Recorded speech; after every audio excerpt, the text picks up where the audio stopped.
Hey guys, welcome to my channel, or welcome back to my channel, where we use my parents' money to talk about true crime on the internet.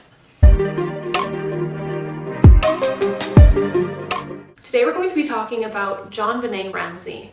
JONBENET was a 6-year-old girl from Boulder, Colorado, who was murdered on Christmas Day night, 1996. The case of JONBENET Ramsey has captivated people around the world because it is still unsolved. On December 26, 1996, Patsy Ramsey, JONBENET's mother, woke up and descended her back stairs in her home to find a ransom note at the bottom of the stairs. This note indicated that JONBENET had been abducted and that the Ramseys needed to pay a sum of $118,000 for her safe return. Patsy immediately called 911, as well as many neighbors, friends, and family members who quickly rushed to the house. Tragically, JONBENET Ramsey was found dead in her own basement as a result of blunt force trauma and strangulation via a garrote, which was a piece of cord fastened with a broken paintbrush from Patsy Ramsey's paint set that had been used to tighten the rope around her neck.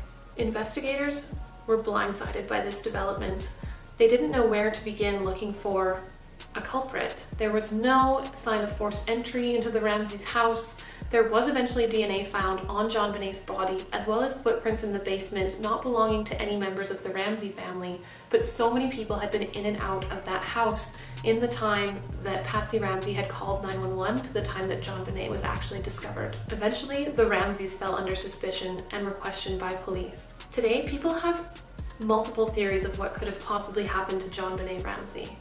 Some people believe that an outside intruder killed JONBENET. Others believe it was one of the 3 Ramsey family members. In the house at the time of her death were Burke Ramsey, her 8-year-old brother, her father John Ramsey, and her mother Patsy Ramsey. Those who believe Burke Ramsey could have killed his own sister don't believe Burke did it in cold blood. At the time, he was only 8 years old. But it is plausible that Burke could have hit his sister with a blunt object like a flashlight, and the parents could have discovered her thinking she was dead and staged the scene. It was discovered that at the time that JONBENET was in the basement being strangled, that she was actually still alive.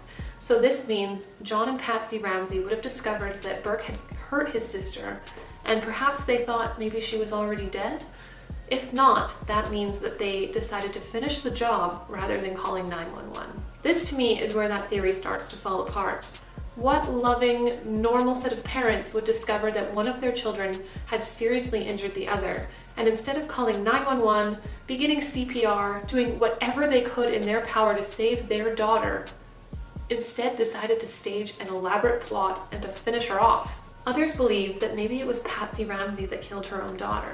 Allegedly, JONBENET had an issue with bedwetting, and some believe that at the end of a tiring holiday season, Patsy Ramsey had just had enough with her daughter's bedwetting, and in a fit of rage, accidentally hurt or killed JONBENET. Again, this leads us back to the Ramsey family setting the scene. Was John involved? Did Patsy set the scene herself and then tell John? Was Burke involved at all? These are the questions that are tough to answer. There is one more piece of evidence that paints Patsy Ramsey in not a great light. Generally, when an intruder leaves a ransom note, or in most cases of child abduction, the ransom note is short and the amount of money that is asked for in the ransom note is a round number. In this case, the ransom note was multiple pages and was written kind of like someone had watched too many crime shows. It didn't really make a lot of sense. It included unnecessary details, and the sum of money that was asked for exactly matched a bonus amount that John had just recently received from his company.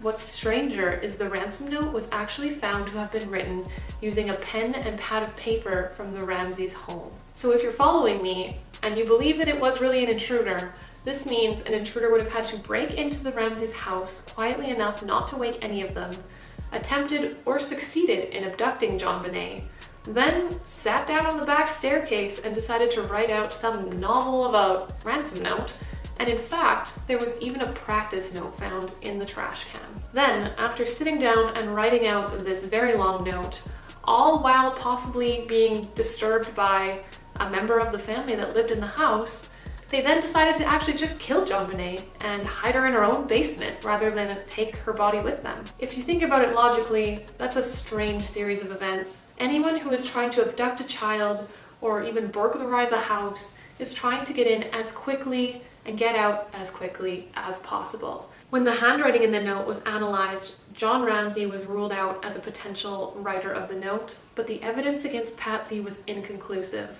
They couldn't say for certain that Patsy had not written that note herself. Those who believe that John Ramsey could have killed his own daughter point to some evidence from the morning that her body was discovered. After apparently scouring their house, having multiple people in the home, trying to formulate a plot to save JonBenet, an investigator arrived.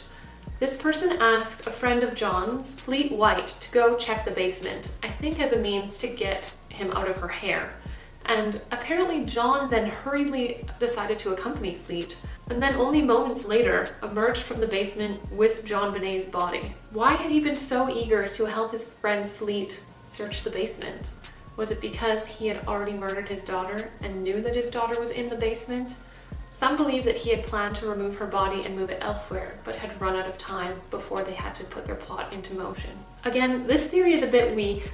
Why would a loving father who clearly doted on his daughter suddenly snap and decide to murder her and stage an elaborate plot for an abduction?